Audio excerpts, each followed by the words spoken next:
तो कहानी की शुरुआत होती है एक शादी की तैयारी को दिखाते हुए, जहां पर तैयारियां काफी जोर शोर से चल रही थीं। असल में यह शादी रीना नाम की लड़की की हो रही होती है, जो अपनी शादी से काफी खुश थी, क्योंकि वह आखिरकार अपनी जिंदगी में आगे बढ़ने जा रही थी। और इससे रीना की माँ भी बहुत ज्यादा एक्साइटेड थी। फिर थोड़ी देर बाद रीना और उसकी माँ आपस में बात करने लगती हैं, जहां उसकी माँ उसे समझाने लगती है कि उसे अब आगे बढ़ना है, क्योंकि शादी के बाद उसकी बहुत सारी जिम्मेदारियां बढ़ने वाली हैं। साथ ही उसकी माँ उसे यह भी कहती है कि रीना के स्वर्गीय पिता को उस पर बहुत नाज होगा। कुल मिलाकर उसकी माँ चाहती थी कि वह अपने अतीत को भूलकर आगे बढ़े, क्योंकि पहले उसके पिता के गुजर जाने और कुछ दूसरे हादसों की वजह से रीना अक्सर ओवरथिंक किया करती थी। मगर फिलहाल वह काफी खुश थी। अब रीना अपनी माँ को यकीन दिलाती है कि वह अपने पति प्रेम के साथ बहुत अच्छे से रहेगी। खैर, बातें करने के बाद रीना की माँ वहाँ से चली जाती है। अपनी माँ के जाने के बाद रीना आईने में खुद को देखने लगती है, मगर तभी अचानक आईना क्रैक हो जाता है और उसके पिता के साथ लगी उसकी एक तस्वीर नीचे गिर पड़ती है। रीना उस तस्वीर को उठाकर दोबारा टांग देती है, लेकिन तभी कमरे की लाइट्स अचानक फ्लिकर होने लगती हैं। यह देखकर रीना बाहर जाती है और अपनी माँ से लाइट्स के बारे में पूछती है। तब उसकी माँ बताती है कि शॉर्ट सर्किट की वजह से ऐसा हुआ है। यह सुनकर रीना वापस अपने कमरे में आ जाती है, लेकिन कमरे में आते ही वह देखती है कि उसकी और उसके पिता की तस्वीर फिर से जमीन पर टूटी हुई पड़ी है। यह देखकर रीना काफी दुखी हो जाती है। तभी उसे अपने दरवाजे पर एक बूढ़े आदमी की झलक दिखाई देती है, जिसे देखकर वह हैरान रह जाती है। अब वह उस बूढ़े आदमी का पीछा करने लगती है और पीछा करते करते बाहर तक पहुंच जाती है,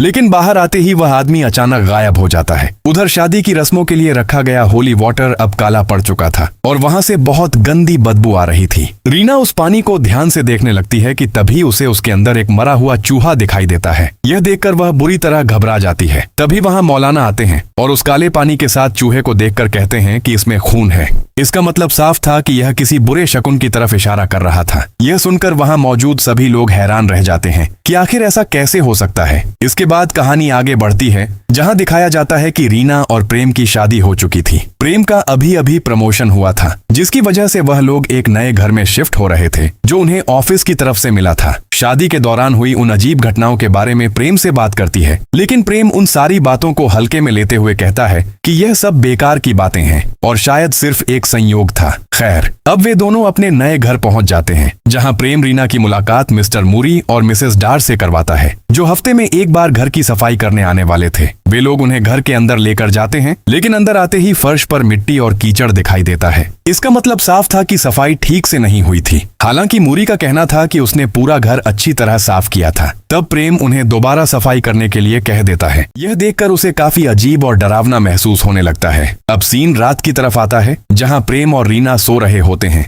मगर उन्हें ठीक से नींद नहीं आ रही होती, क्योंकि वहां बहुत ज्यादा गर्मी थी। ऊपर से घर में कोई पंखा भी नहीं था और यही बात सबसे ज्यादा अजीब लग रही थी। खैर, अगले दिन प्रेम ऑफिस चला जाता है, लेकिन उसने घर पर एक पंखा भिजवा दिया था ताकि उन्हें गर्मी न लगे। रीना उस पंखे को लगाने लगती है कि तभी मिसेस डार वहां आ जाती हैं। रीना के हाथ में पंखा देखकर वह हैरानी से पूछती हैं कि वह इसे क्यों लेकर आई है। तब रीना बताती है कि घर में बहुत ज्यादा गर्मी लगती है, इसलिए उसने यह पंखा मंगवाया है। मगर यह सुनकर मिसेस डार काफी ज्यादा चौंक जाती हैं। वह कहती हैं कि इस इलाके में कोई भी पंखे का इस्तेमाल नहीं करता, क्योंकि यहाँ का वातावरण पहले से ही काफी ठंडा रहता है। यही वजह थी कि ऑफिस वालों ने इस घर में पंखे नहीं लगवाए थे। यह बात सुनकर रीना भी हैरान रह जाती है कि आखिर सिर्फ उन्हें ही इतनी गर्मी क्यों महसूस हो रही है। खैर, तभी मिसेस डार कहती हैं कि अगर रीना इजाजत दे तो वह घर में एक हाउस वार्मिंग सेरेमनी करवाना चाहती हैं, जिसमें पड़ोसी भी शामिल होंगे। इससे रीना की सबके साथ पहचान भी हो जाएगी। यह सुनकर रीना तुरंत हाँ कर देती है। इसके बाद रात में घर में पार्टी शुरू हो जाती है। इसी बीच रीना टेलीफोन पर प्रेम से बात कर रही होती है, जहां प्रेम उसे बताता है कि उसे आने में देर हो जाएगी, क्योंकि वह ऑफिस में काफी बिजी है। लेकिन वह यह भी कहता है कि जब उस्ताद जी घर आई तो उन्हें अदरक वाली चाय जरूर पिला देना, क्योंकि वह उनकी पसंदीदा है। इतना कहकर वह फोन रख देता है। अब रीना उस्ताद जी का इंतजार करने लगती है कि तभी उसे एक बूढ़ा आदमी दिखाई देता है, जिसने पूरा काला लिबास पहन रखा था। रीना को लगता है कि शायद वही उस्ताद जी हैं, इसलिए वह उन्हें घर के अंदर लाकर बैठा देती है। फिर वह उनके लिए चाय बनाने चली जाती है, लेकिन जब चाय बनाकर वापस आती है तो वह बूढ़ा आदमी वहां से गायब हो चुका होता है और बाहर जाकर उसे ढूंढने लगती है। फिर वह एक पड़ोसी से पूछती है कि उस्ताद जी कहाँ हैं, जिन्होंने पूरा काला लिबास पहन रखा था। यह सुनकर पड़ोसी कहता है कि उस्ताद जी कभी भी काले कपड़े नहीं पहनते, बल्कि वह हमेशा सफेद कपड़े पहनते हैं। और तभी वहाँ प्रेम की एंट्री होती है, जो असली उस्ताद जी को अपने साथ लेकर आया था। यानी फोन पर जो भी था वह प्रेम बिल्कुल नहीं था, क्योंकि प्रेम ने तो पहले ही कहा था कि उसे आने में देर होगी। यह देखकर रीना प्रेम को उस काले कपड़े पहने बूढ़े आदमी के बारे में बताने लगती है। तब प्रेम कहता है कि शायद वह आदमी कोई पड़ोसी होगा। खैर, इसके बाद सभी लोग मिलकर प्रेयर शुरू कर देते हैं, मगर इसी बीच रीना को वही बूढ़ा आदमी ठीक अपने सामने दिखाई देने लगता है, जिसे देखकर वह काफी डर जाती है। तभी वह बूढ़ा आदमी उसके पास आकर उस पर अपनी उंगली से इशारा करने लगता है। यह देखकर रीना और भी ज्यादा घबरा जाती है। ऐसा लग रहा था जैसे वह उसे निशाना बना रहा हो। फिर वह बूढ़ा व्यक्ति अचानक गायब हो जाता है। इसके बाद रीना उठकर उसे इधर उधर ढूंढने लगती है और तभी उसे वह घर के बाहर दिखाई देता है। यह बात वह प्रेम को बताती है। यह सुनकर प्रेम तुरंत बाहर जाकर उस आदमी को देखने की कोशिश करता है, मगर बाहर कोई भी नहीं होता। अगली सुबह रीना प्रेम से फिर कहती है कि उसने उस आदमी को अपनी आंखों से देखा था और उसने उस पर उंगली से इशारा भी किया था। तब प्रेम उसे समझाते हुए कहता है कि शायद वह कोई भटका हुआ आदमी होगा जो गलती से वहां आ गया होगा, क्योंकि उसने गांव वालों से पूछताछ की थी और उनके मुताबिक ऐसा कोई आदमी उस इलाके में नहीं रहता। इसके बाद सीन रात की तरफ आता है, जहां रीना को बहुत ज्यादा गर्मी लग रही होती है, जिसकी वजह से उसे नींद नहीं आ रही थी, इसलिए वह नहाने चली जाती है। लेकिन वह बूढ़ा आदमी अब भी वहीं मौजूद था। शायद यही वजह थी कि उस घर में हमेशा गर्मी महसूस होती थी। नहाने के बाद जब रीना बाहर आती है तब भी वह आदमी वहीं मौजूद होता है, मगर रीना उसे देख नहीं पाती। इसके बाद जब वह आईने के सामने बैठी होती है तभी उसे शीशे में वही बूढ़ा आदमी दिखाई देता है जो उसकी तरफ इशारा कर रहा था, मगर जैसे ही वह पीछे मुड़कर देखती है वहां कोई भी नहीं होता। इसके बाद रीना सोने चली जाती है, लेकिन सोते समय उसके चेहरे पर कुछ गिरता है। ऊपर देखने पर उसे वही बूढ़ा आदमी दिखाई देता है जो छत से चिपका हुआ था। उसे देखकर रीना की हालत खराब हो जाती है। तभी वह आदमी अचानक उसके ऊपर कूद पड़ता है और डरावनी आवाज में कहता है कि उसे रीना चाहिए। यह सुनकर रीना जोर से चीख पड़ती है। उसकी आवाज सुनकर प्रेम भी जाग जाता है। रीना डरी हुई हालत में प्रेम को सब कुछ बताती है कि उसने उस बूढ़े आदमी को देखा था जो यहीं मौजूद था। यह सुनकर प्रेम उसे शांत करने की कोशिश करता है और कहता है कि अगले दिन ऑफिस जाने से पहले वह डार और मूरी को घर बुला देगा ताकि रीना अकेला महसूस न करे। यानी कि अभी भी प्रेम को उसकी बातों पर पूरी तरह विश्वास नहीं था और उसे लग रहा था कि यह सिर्फ रीना का वहम है। अगले दिन प्रेम के ऑफिस जाने के बाद रीना डार के साथ खाना बना रही होती है, लेकिन तभी अचानक उसे उल्टी जैसा महसूस होने लगता है और वह जल्दी से बाथरूम की तरफ भागती है। दूसरी तरफ प्रेम अपने ऑफिस में काम कर रहा होता है कि तभी उसके पास डार का फोन आता है, जिसमें वह उसे सारी बात बता देती है। इसके बाद प्रेम तुरंत रीना को अस्पताल लेकर जाता है। अस्पताल में चेकअप के दौरान उन्हें पता चलता है कि रीना प्रेग्नेंट है। ये खबर सुनकर प्रेम और रीना दोनों बहुत खुश हो जाते हैं। डॉक्टर बताते हैं कि रीना 7 हफ्तों की प्रेग्नेंट है। अब सीन फिर रात की तरफ आता है, जहां प्रेम फोन पर रीना को बता रहा होता है कि वह आज ओवर टाइम कर रहा है, इसलिए उसे घर आने में देर हो जाएगी। लेकिन तभी रीना को फर्श पर फिर से मिट्टी से बने पैरों के निशान दिखाई देते हैं। यह देखकर वह हैरान रह जाती है। वह डार और मूरी से इसके बारे में पूछती है, मगर उन दोनों को इस बारे में कोई जानकारी नहीं होती। तब रीना उन्हें वह निशान साफ करने के लिए कहती है। थोड़ी देर बाद वह अपने बेडरूम में जाकर सोने की कोशिश करने लगती है, लेकिन तभी कोई बेडरूम का दरवाजा खोलने की कोशिश करता है।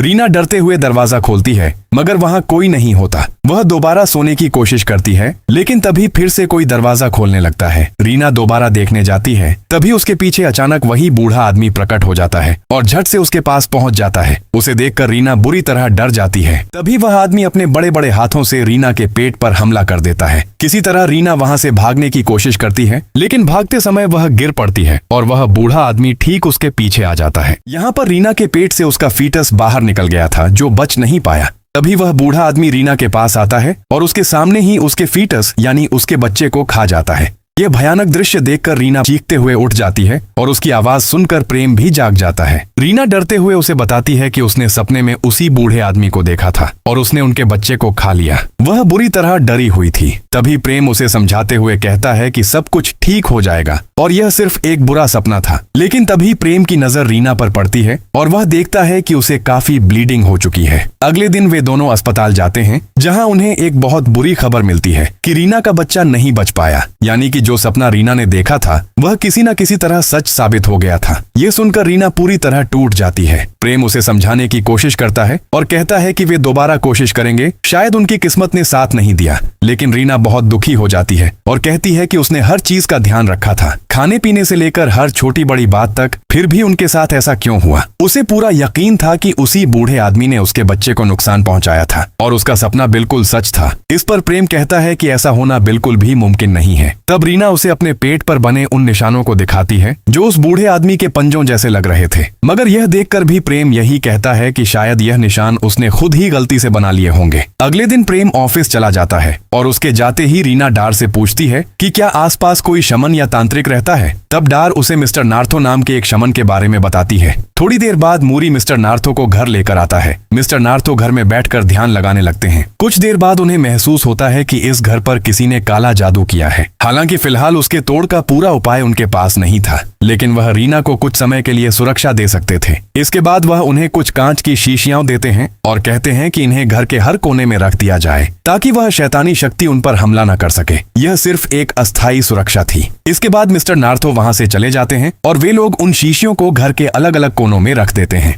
अगले दिन प्रेम की नजर उन शीशियों पर पड़ जाती है और वह मूरी से इसके बारे में पूछता है, मगर मूरी झूठ बोलता है कि उसे कुछ नहीं पता। बाद में सच्चाई सामने आ जाती है जिससे प्रेम बहुत गुस्सा हो जाता है। वह कहता है कि उन्होंने शमन को घर क्यों बुलाया और यह सब अंधविश्वास है। उसके मुताबिक भूत प्रेत जैसी कोई चीज नहीं होती। गुस्से में आकर वह उन शीशियों को उठाकर कूड़ेदान में फेंक देता है। यह देखकर रीना को बहुत बुरा लगता है क्योंकि उसका पति उसकी बातों पर भरोसा नहीं कर रहा था। उस रात प्रेम काम कर रहा होता है कि तभी हवा के तेज झोंके से खिड़की अचानक खुल जाती है। प्रेम जाकर खिड़की बंद कर देता है, लेकिन तभी उसकी नजर खिड़की के नीचे बने मिट्टी वाले पैरों के निशानों पर नहीं पड़ती और वह अंदर जाकर सो जाती है। रात में जब सभी सो रहे होते हैं तभी रीना की आंख खुलती है। वह पानी पीने के लिए किचन में जाती है, मगर वहां उसे आईने में उसी बूढ़े आदमी का प्रतिबिंब दिखाई देता है। जैसे ही रीना उसे देखती है वह डर कर भागने लगती है, लेकिन तभी वह मिट्टी वाले निशानों पर फिसल कर गिर पड़ती है। इसके बाद वह बूढ़ा आदमी उसके ऊपर आ जाता है और उसके चेहरे के बेहद करीब पहुंच जाता है। यह देखकर रीना डर के मारे चीखने लगती है। तभी उसकी आवाज सुनकर बाकी लोग भी वहां पहुंच जाते हैं। इस बार प्रेम भी उस बूढ़े आदमी को अपनी आंखों से देख लेता है। इसके बाद वह शैतानी आत्मा घर के बाहर चली जाती है। प्रेम तुरंत उसके पीछे भागता है और उसे ढूंढने लगता है, मगर वह बूढ़ा आदमी छत पर दिखाई देता है और प्रेम की आंखों के सामने ही गायब हो जाता है। तब प्रेम मूरी को छत पर चढ़ने के लिए कहता है। ऊपर जाकर मूरी को वह बूढ़ा आदमी तो नहीं मिलता, लेकिन वहां उसे एक अजीब सा मटका दिखाई देता है। वह उसे नीचे लेकर आता है और प्रेम को दिखाता है। अगले दिन वे लोग फिर से शमन नार्थो को बुलाते हैं और उन्हें वह मटका दिखाते हैं। उसे देखते ही नार्थो समझ जाते हैं कि यह किसी काले जादू का हिस्सा है। वह बताते हैं कि उस मटके के अंदर चूहे का काला खून मिलाया गया है और आपको याद होगा कि इनकी शादी के दौरान भी जो होली वाटर था उसके अंदर एक मरा हुआ चूहा मिला था। असल में यह एक बहुत ही खतरनाक श्राप होता है जिसे ब्लैक ब्लड कर्स कहा जाता है। दरअसल किसी ने इन दोनों पर यह काला जादू किया था ताकि वह उनसे बदला ले सके, और अगर उन्हें इस श्राप को खत्म करना है तो उन्हें उस व्यक्ति के घर जाकर एक ऐसी वस्तु ढूंढनी होगी जो इस श्राप को नियंत्रित कर रही है। अगर वह वस्तु नष्ट कर दी जाए तो यह कर्ज भी खत्म हो जाएगा। इसके बाद शमन रीना से पूछने लगता है कि क्या उसे कोई ऐसा इंसान याद है जो उससे बदला लेना चाहता हो। यह सुनकर रीना सोच में पड़ जाती है और बाहर चली जाती है। उसके पीछे प्रेम भी आता है। तब रीना प्रेम को बताती है कि शादी से पहले वह यूडी नाम के एक व्यक्ति को डेट कर रही थी, लेकिन बाद में दोनों को अलग होना पड़ा। हालांकि यूडी उससे अलग नहीं होना चाहता था क्योंकि वह रीना के प्रति पूरी तरह जुनूनी हो चुका था, लेकिन रिश्ता खत्म करना जरूरी था। तब यूडी ने गुस्से में रीना से कहा था कि अगर उसने किसी और से शादी की तो वह यह बात कभी बर्दाश्त नहीं करेगा और चुप भी नहीं बैठेगा। यानी कि अब शक यूडी पर जाने लगा था। उन्हें लगा कि शायद उसी ने यह काला जादू करवाया होगा और अगर इस श्राप को खत्म करना है तो उन्हें जल्द से जल्द यूडी को ढूंढना होगा। इसके बाद सीन बदलता है जहां रीना अपने पुराने दोस्तों से यूडी के बारे में पूछताछ करने लगती है। तभी उसे पता चलता है कि यूडी को जकार्ता पुलिस ने किसी वजह से गिरफ्तार कर लिया था। हालांकि गिरफ्तारी की असली वजह किसी को नहीं पता थी, लेकिन जेल से रिहा होने के बाद वह कहां गया यह भी किसी को मालूम नहीं था। इसलिए उन्हें उम्मीद थी कि शायद पुलिस से कुछ मदद मिल सके। इसके बाद कहानी 7 महीने आगे बढ़ती है। हम देखते हैं कि रीना 7 महीने की प्रेग्नेंट है और अब तक उनके साथ कुछ भी बुरा नहीं हुआ था। यह सब शेमन की सुरक्षा की वजह से था। खैर, इसी बीच रीना के पास उसकी दोस्त का फोन आता है जो उसे बताती है कि यूडी असल में अपनी बहन के साथ रहता था और वहीं जाकर उन्हें सारी सच्चाई पता चल सकती है। यह सुनकर रीना यह बात प्रम को बताती है और प्रम शेमन के साथ अगले ही पल यूडी की बहन के घर पहुंच जाता है। लेकिन वहां पहुंचकर उन्हें एक बेहद चौंकाने वाली बात पता चलती है कि यूडी तो 6 महीने पहले ही मर चुका था, और अगर ऐसा था तो उस श्राप का भी खत्म हो जाना चाहिए था, क्योंकि आमतौर पर श्राप देने वाले के मरने के बाद श्राप अपने आप समाप्त हो जाता है। लेकिन ऐसा कुछ नहीं हुआ था। इसका मतलब था कि यूडी ने काला जादू नहीं किया था और वह व्यक्ति बिल्कुल सही कह रहा था। अब प्रम रीना से फोन पर पूछता है कि क्या उसके दिमाग में कोई और व्यक्ति है जो ऐसा कर सकता है। वह उसे अपनी माँ से भी यही सवाल पूछने के लिए कहता है, लेकिन वहां से भी कोई जानकारी नहीं मिलती। रात में रीना के पेट में अचानक दर्द होने लगता है। इसी बीच वह कुछ सामान लेने के लिए उठती है, लेकिन तभी उसे फर्श पर फिर से वही मिट्टी वाले पैरों के निशान दिखाई देते हैं। उन निशानों को देखकर वह बुरी तरह घबरा जाती है और अपनी माँ को आवाज लगाने लगती है। तभी अचानक दरवाजा अपने आप बंद हो जाता है और वह कमरे के अंदर ही फंस जाती है। इसी दौरान होली वाटर की शीशी भी टूट जाती है। यानी अब तक जो कुछ हुआ था वह सुरक्षा के कारण नहीं रुका था, बल्कि यह दुष्ट आत्मा या जो भी शक्ति थी वह केवल 7 दिन और 7 महीने के अंतराल पर प्रकट होती थी। उसका समय अब पूरा हो चुका था। तभी वहाँ वही बूढ़ा व्यक्ति आ जाता है और पीछे से रीना को पकड़ लेता है। फिर वह उसके पेट पर एक गहरा घाव कर देता है। उसी समय शेमन और प्रम भी वहाँ पहुँच जाते हैं। वे दरवाजा खोलकर अंदर आते हैं। शेमन उस बूढ़े व्यक्ति को वहाँ से जाने के लिए कहता है, जबकि बाकी लोग रीना को संभालने लगते हैं। रीना के पेट में भीषण दर्द हो रहा था। तभी रीना अपने बच्चे को जन्म दे देती है और शेमन उस बूढ़े आदमी को वहाँ से भगा देता है। यानी अगर वे लोग समय पर नहीं पहुँचते तो वह बूढ़ा व्यक्ति रीना के बच्चे को जरूर ले जाता। अगले दिन वे अपनी बच्ची को अस्पताल लेकर जाते हैं ताकि उसका चेकअप कराया जा सके। वहीं शेमन भी वहाँ आता है। रीना उससे पूछती है कि उनकी बच्ची तो सामान्य रूप से पैदा हुई है, तो क्या अब यह श्राप खत्म हो गया है? यह सुनकर शेमन चिंतित हो जाता है और कहता है कि उसे ऐसा नहीं लगता। उसके अनुसार यह श्राप अभी भी उस बच्ची के खून में मौजूद है। उसका अनुमान था कि पहली बार वह बूढ़ी आत्मा तब आई थी जब रीना 7 सप्ताह की गर्भवती थी। दूसरी बार वह 7 महीने की गर्भावस्था के दौरान आई थी और अब वह आखिरी बार उनकी बेटी को लेने के लिए तब आएगी जब वह 7 साल की हो जाएगी। यह सुनकर दोनों माता पिता बुरी तरह घबरा जाते हैं। इसके बाद कहानी 7 साल आगे बढ़ती है। हमें पता चलता है कि उन्होंने अपनी बेटी का नाम डूई रखा था, लेकिन डूई सामान्य बच्चों जैसी नहीं थी। वह बेहद अजीब थी। उसका एक कंधा ऊपर उठा हुआ था और उसके पैरों पर भी निशान थे। इतना ही नहीं, वह ठीक से बोल भी नहीं पाती थी। डूई कई बार अजीब और खतरनाक हरकतें किया करती थी। ऐसा लगता था कि उसके अंदर किसी अलौकिक शक्ति का प्रभाव मौजूद है, जिसकी वजह से उसकी हालत ऐसी थी। वास्तव में यह सब उसी काले जादू और पुराने श्राप का परिणाम था। एक दिन डूई अचानक घर पर नहीं मिलती। तब रीना उसे ढूंढने निकलती है। बाहर जाकर वह देखती है कि डूई एक चाकू से जमीन में गड्ढा खोद रही है। रीना उससे चाकू मांगती है, लेकिन डूई उल्टा उसकी बांह पर कट लगा देती है और वहां से भाग जाती है। कुछ देर बाद रीना घर लौटती है और डूई को देखने के लिए उसके कमरे की ओर जाती है। वहां वह देखती है कि डूई एक जानवर को खा रही है। यह देखकर रीना को गहरा सदमा लगता है, क्योंकि डूई बिल्कुल भी इंसानों जैसी नहीं थी। ये सब जिन्न के खून और श्राप का असर था। रात को रीना प्राम के सामने रोती है और चाहती है कि उसकी बेटी भी बाकी बच्चों की तरह सामान्य हो जाए, लेकिन ऐसा हो नहीं रहा था। रोज रोज उसकी ऐसी हरकतें देखकर वह बहुत डर जाती थी। कुछ दिनों बाद उसका 7वां जन्मदिन भी आने वाला था और उसे डर था कि वह बूढ़ा व्यक्ति फिर आकर उसकी बेटी को ले जाएगा। वह बहुत तनाव में थी। तब प्राम उसे समझाता है कि कल नार्ट अपने साथ किसी शक्तिशाली व्यक्ति को लेकर आएगा जो उनकी बेटी को बचा लेगा।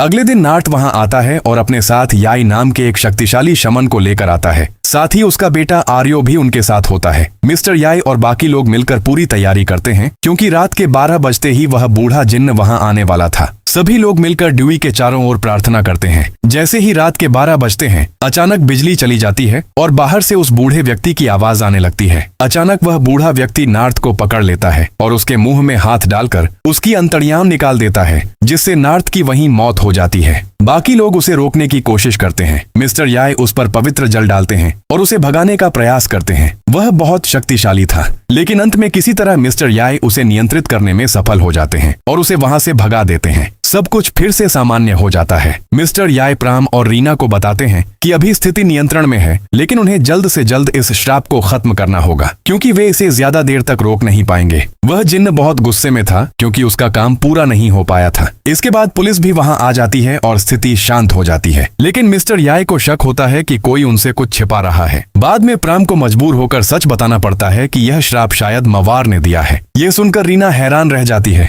क्योंकि उसने यह नाम पहले कभी नहीं सुना था। फिर कहानी अतीत में जाती है, जहां पता चलता है कि प्राम ऑफिस में काम करता था और उसका मवार के साथ अफेयर था, जो उसी ऑफिस में काम करती थी। उसी समय उसकी शादी रीना से तय हो रही थी। रीना अपनी नौकरी छोड़ देती है ताकि वह शादी कर सके, और इस वजह से प्राम को उससे शादी करनी पड़ती है, लेकिन वह फिर भी मवार के साथ रिश्ते में रहता है। जब मवार को पता चलता है कि प्राम अब पूरी तरह रीना से शादी करने वाला है, तो वह बहुत गुस्सा हो जाती है। जाते जाते वह प्राम को श्राप देती है कि उसकी फैमिली कभी खुश नहीं रह पाएगी। प्राम उस समय उसकी बातों को नजरअंदाज कर देता है, लेकिन वही श्राप बाद में सच साबित होने लगता है। प्राम ने यह बात मिस्टर नार्टो को भी बताई थी और वह पिछले 7 सालों से मवार को ही ढूंढ रहे थे, लेकिन वह उसे मिल ही नहीं पाई। यानी वह पहले से जानता था कि यह सब मवार ने ही किया होगा। यह सुनकर रीना को बहुत दुख होता है और वह रोते हुए बाहर चली जाती है, क्योंकि प्राम ने उससे बातें छुपाई थी। तब मिस्टर याई उसे कहते हैं कि वह अपनी पत्नी को मनाए, क्योंकि रिचुअल में दोनों का साथ होना जरूरी है। इसके बाद प्राम अपनी पत्नी को मनाने लगता है। वह उससे माफी मांगता है और कहता है कि वह सब कुछ ठीक कर देगा। वह मवार को ढूंढकर इस श्राप को खत्म करेगा। उसकी बात सुनकर रीना उसे माफ कर देती है। इसके बाद मिस्टर याई प्राम के खून का उपयोग करके एक रिचुअल करते हैं, जिससे उन्हें मवार की लोकेशन पता चल जाती है। वे रीना को आर्यो के साथ छोड़कर तुरंत वहां से निकल जाते हैं। कुछ समय की यात्रा के बाद वे मवार के घर के बाहर पहुंचते हैं और वहां उस ऑब्जेक्ट को ढूंढने लगते हैं, लेकिन तभी मवार पीछे से आकर दोनों को बेहोश कर देती है। जब प्राम को होश आता है तो वह खुद को बंधा हुआ पाता है और मिस्टर याई को भी बेहोश देखता है। तभी मवार वहां आती है और उसे ताना मारने लगती है, लेकिन उसकी सबसे बड़ी चिंता अपना श्राप बचाना था, इसलिए वह सबसे पहले मिस्टर याई को चाकू से मारने की कोशिश करती है। तभी प्राम उसे धक्का दे देता है, जिससे वह शीशे पर गिरकर बेहोश हो जाती है। इसके बाद प्राम जल्दी से उसके हाथ से चाकू लेकर खुद को और मिस्टर याई को आजाद कर देता है। मिस्टर याई की हालत बहुत खराब हो चुकी थी, क्योंकि उनके सिर से बहुत खून बह रहा था और वह अपनी आखिरी सांसें गिन रहे थे। वह प्राम से जल्दी उस ऑब्जेक्ट को ढूंढने को कहते हैं। कुछ देर बाद प्राम को वह ऑब्जेक्ट मिल जाता है और वह उसे लेकर वापस मिस्टर याई के पास आता है, लेकिन तब तक मिस्टर याई की मृत्यु हो चुकी होती है। इसके बाद प्राम आर्यो को फोन करके सारी बात बताता है। आर्यो अपने पिता की मौत सुनकर बहुत दुखी हो जाता है, लेकिन अब समय नहीं था रुकने का।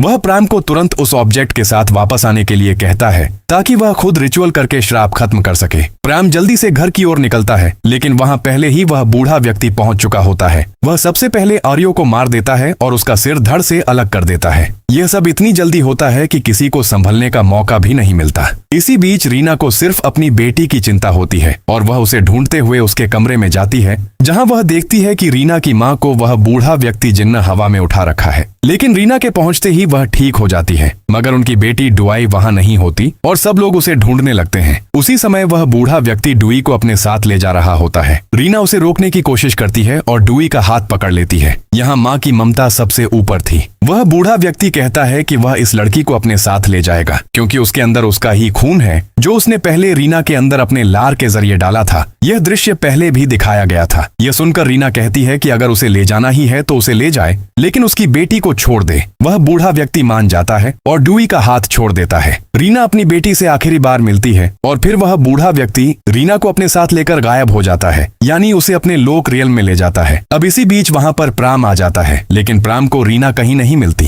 तब रीना की माँ को केवल रीना की लाश दिखाई देती है और प्राम भी अपनी पत्नी को इस हालत में देखकर बहुत जोर जोर से रोने लगता है। वह खुद को इन सब का जिम्मेदार मानता है और कहीं न कहीं यह बात सच भी थी। लेकिन अब प्राम ने उस श्राप को खत्म करने का फैसला कर लिया था, क्योंकि उसने अपनी पत्नी से वादा किया था। इसलिए वह डुई को अपनी सासू माँ के हवाले करके मवार के घर की ओर निकल जाता है, क्योंकि हर चीज की जड़ वहीं थी। जब वह मवार के घर पहुंचता है तो वह पहले से ही उसका इंतजार कर रही होती है, ताकि उसे खत्म कर सके। लेकिन प्राम उससे विनती करता है कि वह यह रिचुअल खत्म कर दे, ताकि उसकी बेटी ठीक हो जाए और रीना वापस आ सके। लेकिन मवार साफ मना कर देती है और उस पर मचेटी से हमला कर देती है। इसके बाद दोनों के बीच बहुत ही भयानक और क्रूर लड़ाई होती है, जिसमें मवार प्राम का चेहरा जला देती है। जवाब में प्राम लड़ाई के दौरान मवार के दोनों हाथ काट देता है, लेकिन इसके बावजूद मवार का गुस्सा कम नहीं होता और वह कहती रहती है कि उसकी फैमिली कभी खुश नहीं रह पाएगी और उसकी पत्नी नरक में जाएगी। यह सुनकर प्राम को इतना गुस्सा आता है कि वह आखिरकार मवार का सिर धड़ से अलग कर देता है। जैसे ही मवार की मौत होती है,